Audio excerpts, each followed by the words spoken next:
Hi everyone, I'm Howie Marlin, and this is Sport Talk, where we bring you views and interviews with sports personalities from around the shore area. And tonight, we'll be talking sports officiating with the #1 sports official in the shore area, Bill Carlone. We'll be back with Bill in just a moment. Now's the time, it's really here. Graduating, anticipating. So many places I could go, but it feels so good to be guarding the things so close to home. The Army Guard's unique. I'm getting paid to protect my country and my state, what's close to me. I help guard neighbors and people in my state. I like that. Best way I know to earn extra money. And my cousin in the Wisconsin Guard feels the same way. I learn new skills I can use in my regular job. And all it takes is 2 weeks a year for annual training, then 2 days a month, right near home. Graduate to guarding all that's close to you.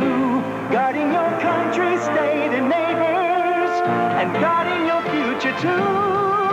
The Guard is America at its best. America at its best. Call your Army Guard recruiter. Bill, welcome to the show. Hi, Howie Marlin. How are you? Okay. Bill Carlone, official of everything in the shore area in baseball, basketball, football.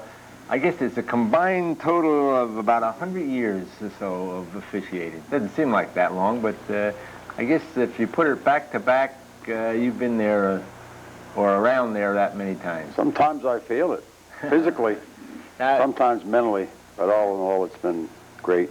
You know, it's really kind of a not rewarding kind of an occupation. You never satisfy everybody. If they say you're 50% right, 50% wrong, you got to have that kind of a fortitude to take this kind of stuff all the time. Bill, how do you meet up to that kind of stuff? Here's my outlook on officiating. I feel this way. When you step on a basketball court, a baseball diamond, or a football field, you're there for one reason only. You've got to make one team a winner, one team a loser. In order to do that, to begin with, you must administer the rules fairly, unbiased. You've got to be firm and fair. In order to do this, you have to know the rules to begin with. And you begin that by, when you start your officiating career, going to school. Now, you know that, Howie. I think you cadetted under me, didn't you? Yes, I did. Yes, okay. I did. I probably was a tough master. You were the... But I think if you go out there, you're doing injustice to the kids, to the coaches, and to the fans if you don't know what you're doing. And it will come out, it'll show in your officiating that they won't have you back. That's the rating system. When you go out and work a ball game, whether it be any kind of a ball game, wrestling or anything, any sport, if you don't perform according to certain standards, then you don't go back. And I think it's rightly so. Well, Bill, along those lines, I guess most people that are parents or fans in high school games, they go out there and they root biasly for their home team or the team that they're supporting, and they criticize officials without really knowing some of the rules. And you can't turn around and say to a fan up in the stands, "Oh, go read the rule book because you're wrong and I'm right." No. But basically the principle is out there that you know the rules, you're administering the game, and the fans are just going to pick on you because you're not calling it the way they want it called, not whether it should be called that way. Well, with the fans, I think you must remember this. You hit it right on the head when you said they don't know the rules. I have ejected, in my time as an official, people out of the stands for one reason. Because I'm very proud of the fact, my record shows that I have never had a fight in any game I've officiated. And I always seek out a person who I think will disrupt the ball game and possibly cause a riot out there. Whether he thinks that I know the rule or not, I'm not going to let him do that.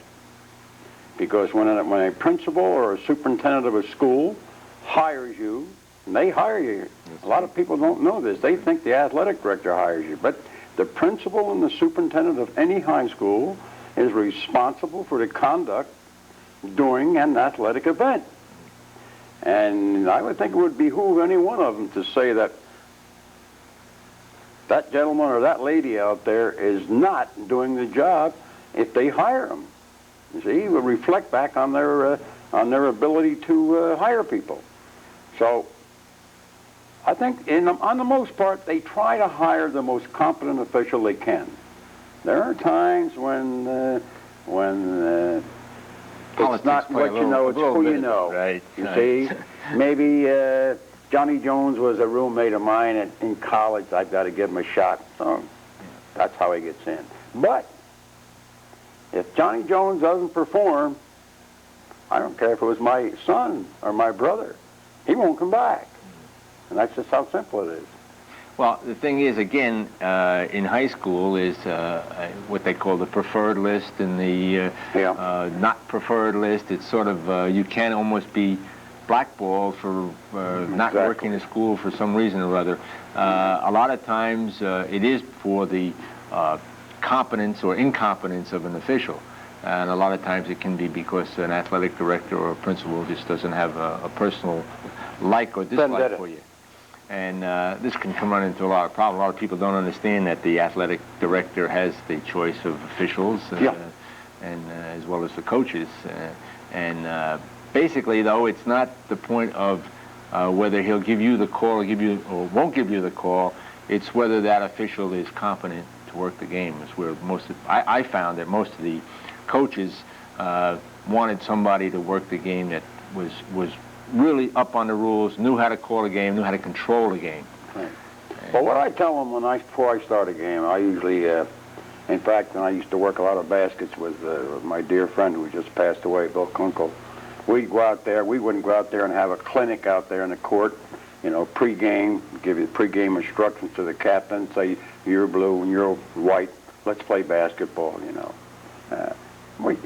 You're not going to stand out there and give them, go through the rule book, because they're supposed to know that. That's right. Now, I found in all my experiences that a coach will not hire you back because you're calling the ball game the way it's supposed to be called, not the way he wants it. You see, there's a difference. Yep. Now, I've also told coaches this many a time. I said, you want a little home cooking. And I use the expression home cooking simply by saying that home cooking is when you hire a person and you think that he's going to give you a little boost, you see. A little home cooking. Yeah, he's going to maybe say, well, now, Howie Marlin needs this victory, or he might get fired, you see. But I often told a coach, now remember, you may get Howie Marlin on the road because you're playing 50% of your games away. You see, now when you show up on a football field or the baseball diamond or the basketball court, and this is the guy you want at your place to give you a little home cooking, you're going to go away and say, holy God, he must be for the other guy now, you see. He's working the other way. So it works that way. It works against you. Well, do you feel that a lot of officials are influenced by the fact that when you play at a home field, that the home crowd, the home fans, can almost intimidate you at times? Well, if an official is worth his salt at all you see out there is a number. Actually. You see a color and a number. I don't look and see if it's Red Bank or CBA or Long Branch or Neptune. This doesn't faze me one iota. Well, that's why you've been there 100 years. Yeah, you see, and I have taken the attitude, personally, I don't care who wins or loses. Because as I'll reiterate, I'm there to make somebody either a winner or a loser, so take your choice. You see? Well, there's an old adage that the game isn't won or lost by the officials. Never has. Won and lost by the players. Right? I can remember one of our athletic directors who has since passed away. Howard Peterson from Neptune. His favorite expression to the officials after a game: "Good game, gentlemen. No official has ever lost a game for me." And I tell you, I always respected a type of person like that. And we had several. And we had some that would come in and put the monkey on your back and leave it there.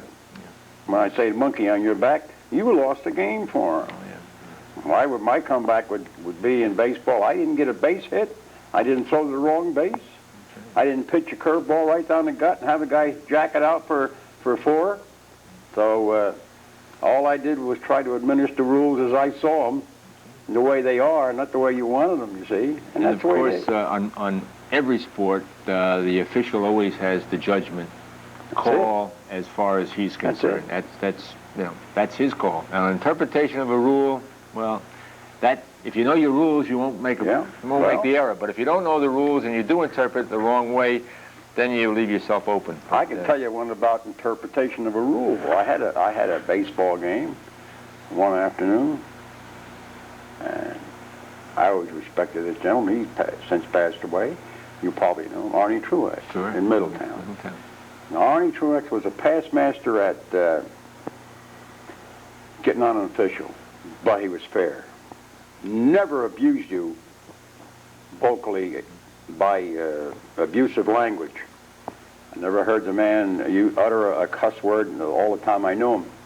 But he'd get on you. He'd try to keep you in the ball game. That's all right, as long as he didn't carry it over to the next game. We're 20 years from now, see? But I remember one day I had a call up there, and it was an interpretation, and I spelled it out immediately, because you have to do that. Sometimes you can fake it, you see, and they say, well, he must know what he's talking about. And you get by with it, see. Now, if they respect you, you can sell that call. And that's all officiating is, selling a call, see. Well, he evidently didn't believe it. And he said, Bill, I want you to show me that in the rule book. I said, I certainly will. He said, well, let me see it. I said, I don't carry a rule book in my pocket. I said, I got it up here. See? I said, if you would like to come over to the car after the game, I'll show it to you. And he did. So I opened the trunk of my car and took the rule book out of I have a cardboard box, took the rule book out, opened up the section 606, and I showed it to him. Oh, he said the rule book's wrong. With that, I slammed the trunk, got in my car, and I went home. That's a losing situation all the way around. What you gonna do? Now, you've worked high school, you've worked recreation, you do some college. College, yeah. Right. Semi-pro. Semi-pro. Pro. Did you ever have the inclination to do professional officiating at the major league level or the professional level? You see, in fact, 1961, I had a chance, as we were talking before, with connections.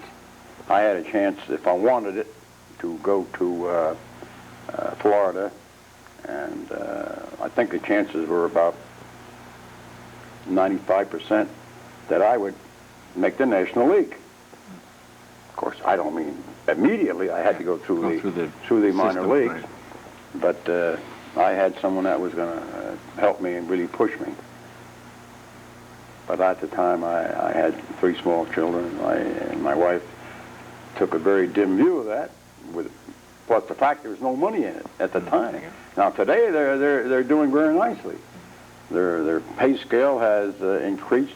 Every year they have a union now, and it's pretty good. But in those days, you had to sit down and weigh the situation. You say, do I dare to do this? I mean, I'll put my family in an awful spot. Right. So I said, no, I don't think I better. And I'm glad I didn't, because to be honest with you, I've enjoyed high school and college, and take the Jersey Shore League. I get just as much fun out of that, And I've kept my jobs. Yes, I have. To answer your question, without a doubt, I'd love to be up there in Yankee Stadium or Shea Stadium or any big ballpark, behind the plate, 60,000 people.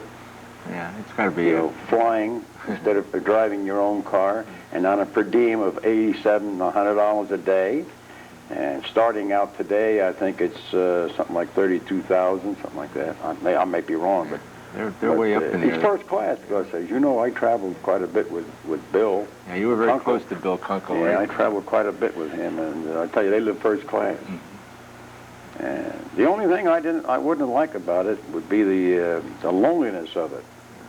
A lot of people realize that it's not lonely. They think it's all glamour. Well, on the surface it is, but an umpire in the leagues, he may not register in the same hotel that any team occupies.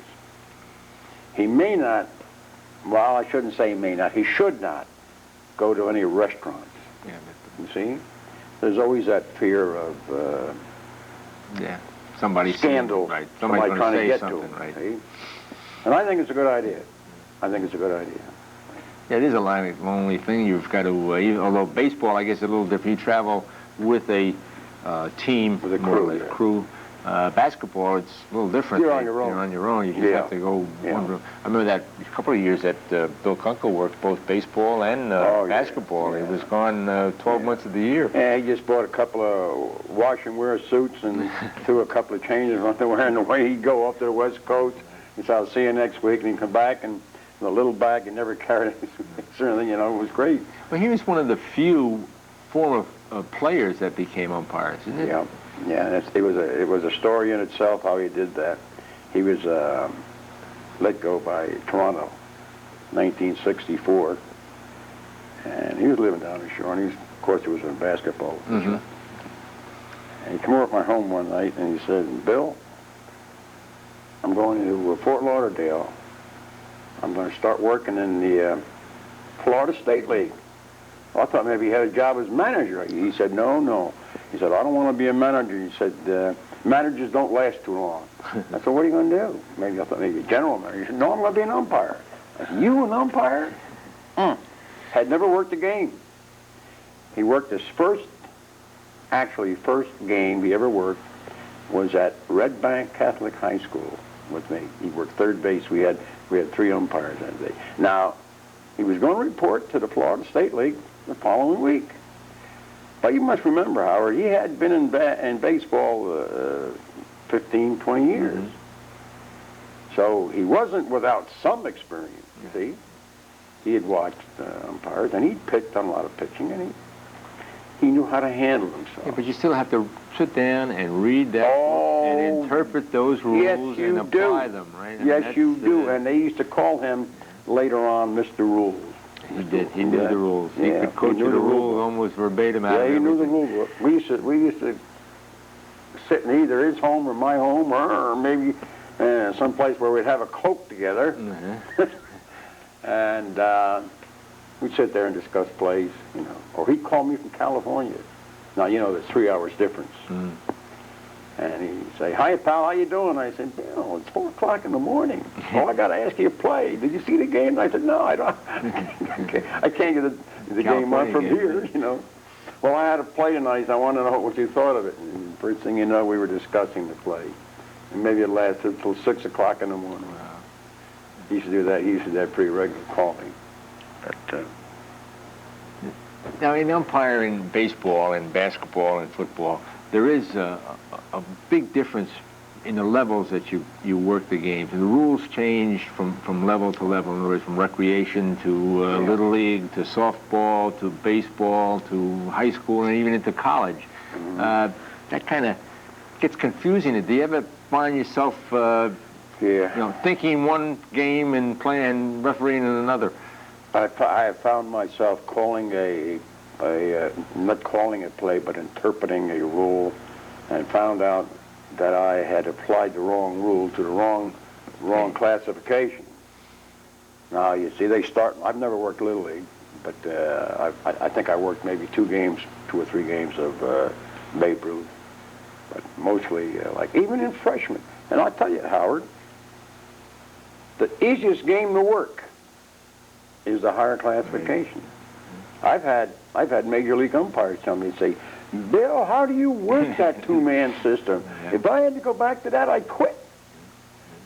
See, you go up there and you watch a major league game, or you watch the NFL, or the NBA. Of course, the NBA is another thing in itself. Whole different ball game. Yeah. Well, I mean, our friend Jackie Neeson. Yeah, he's up there. Yeah, he can tell you. Yeah. But the higher you go, the easier it is to work. Well, I found that out even in basketball sure. levels of Sure. 7th, 8th grade, even into the girls' leagues when they first became part of the school system athletic programs. That you found, they had plays in the rule book that you'd look at and say, well, that could never happen. They just made that up for the rules. But when you get to those games, they find them, and you get up into that varsity level game, and the game runs pretty smooth because the kids are more finesse. They know how to play. They don't make the mistakes that they make. You don't have those conflicting, although most of the time you don't, but you find sometimes that you'll have a problem with a game only because somebody does something that's really unusual. And of course, I remember when I was cadetting and working games, and they told you that don't watch a professional basketball game while you're working the high school games because it's two different sports. If you watch a professional game over a high school game, I'm going to tell you what it's like. It's like going out hunting without any shells. You're not going to get any rabbits. You see? Now, I have coaches come up to me and they say, well, hey, ref, you got television on evidently, haven't you? Yeah. Well, turn it off for the whole basketball season, see. But you're going to get that. You're going to get that regardless if you're working. I don't care what you work. If you're a umpire in a tennis match, you're going to get somebody that's going to disagree with you. That's absolutely right. Every call, how he makes somebody happy, and that same call makes somebody very unhappy. You see? Now, I'll give you an example. I was working a game in Asbury Park at Convention Hall. Now, I know you know it, or knew, and you still do. Of course, they changed the rule, what a false double foul was in those days. They have since changed the interpretation on it. But I was working a game between CBA and St. Rose at Convention Hall. And a couple of the cadets were down there watching the game that night, and I had a false double foul occur in the ball game. I don't think I'd have to go into the whole thing on a dissertation on the false double foul because I don't think we have enough time. Right. But you know what it was, or what it is. And Vinnie Cox was sitting on the bench like this, and it was against St. Rose. Now, Pat McCann, who was also a great coach and human being, he used to kneel on the floor. And when I called this false double foul, Vinnie looked over at Pat. Pat looked back, and he went, guess Carlone's making up his own rules again. So the game was over, and came down, and Pat said, Bill, what was that call? I still don't know. I said, Pat, if you look in Rule 4 in definitions, you'll find out what a false double foul is. And I explained it to him. He said, yeah, that happened. I said, that's how simple it is. That's all it was. And the two cadets were sitting in the stands. They came down, and they said, Mr. Carlone, we were wondering if you were going to call that. We saw that. Yeah. You see, that's the difference between some veterans who get a rule book and they put it in a drawer at home and don't look at it again for the next 20 years. But you take a cadet, a young person who's just starting to be an official. I don't care if it's baseball, football, or basketball, or soccer. They got to be up on the rules because they got to keep taking these tests.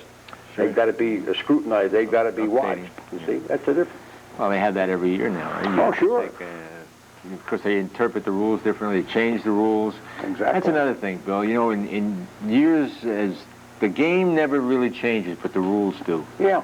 And some of the rules are put in there, obviously, for somebody's pet peeve, it seems to be, not for any logical reason at times. You wonder why that rule is in there sometimes. And let me tell you what. You've been down to some of the national interpretations of rules and rule setting conventions. How are some of those rules made? Well, I'll tell you, I've been to the international meetings where these rules are discussed and formulated. some of the people they bring in to sit down and to discuss and try to change the rules, you know, they come in there in wheelchairs with their nurses. Come from the funny farm, see? Well, they'll sit there, maybe they'll go to the bar and get a ginger ale with spiked with cherries and they'll Shirley come back. Temple, yeah, right? Shirley Temple. And they'll come back, and next thing you know, they got all kinds of changes they want to bring up. And yeah, maybe there's 2 or 3 others over there, and you're sitting here and you're wondering, what are they doing? You know. And first thing you know, the rule book comes out, and you'll see revisions, and it's there. Yeah. The rationale has never been explained to me yet on some of these rules. It also puts a lot of onus on the officials. Oh, sure. I mean, it takes some of the managerial strategies away from the team and the players, and it puts it on the official who, you know, one in particular is the high school rule where the umpire now has to call a runner missing a base. It used to be an appeal play where you had to be on the toe, on your, you know, see what's going on. The manager's got to be aware of it. The player's got to be aware. Now they don't care. Now the defense can just say, well, the dummy in blue is going to help us. See? I told the coach, I think you ought to give me half of your pay. I'm doing half of your work for you out here. Right, you see? No, that's a rule I think has to be changed. Yeah. Definitely has to be changed. But their rationale, they said, was that if you see something that's wrong, you should call it, rather than leave the ball game and say, hey, I saw something happen and I didn't call it. Well, certainly we've seen that for how many years since Double A invented the game. Let's say this. Let the other team be cognizant of the fact that happened. Why should I tell them? Yeah, you got to be aware of it. You should be on the ball. I mean, exactly. if you're the manager or you're the players, I mean, the players keep them awake, and otherwise they don't worry about it. What was probably the biggest thrill that you ever had in officiating? Well, my biggest thrill, you mean in officiating? Yeah, being either behind the plate or on the court or on the field, working a game that was, you know, either. I think my biggest thrill was basketball. One game I worked down at Convention Hall, Atlantic City. I think it was the first time I had my wife and kids down there with me. Also, I had my mother and dad. They didn't know the difference between a pumpkin and a basketball. You know, they just came down to buy some salt water tap in Atlantic City, and they said, "Oh, our son's working here tonight. You know, we'll go and see what the dummy's doing." And they came to the game, and there was about maybe 17,000 people in the stand. And it was nice. I enjoyed that. Terrific ball game. It seems that whole era of Atlantic City tournament for basketball sort of dissipated when they took it out of Atlantic City. As I stated before, there's no camaraderie anymore. Even the officials have taken travel that avenue. Now, I remember years ago, and you know it, you and I have done that together. We'll work a game, we'll say in Asbury Park, the game is over. First thing we do, we go out and get a couple of beers. Right. Maybe Ed Carlone would give us a check for $10. Before we got home, we spent 30. That was it. That's right. Well, I think as everything changes. Sure does. Everything is going to be one way or the other. But I think you certainly have established a magnificent reputation as one of the top, or about the top official.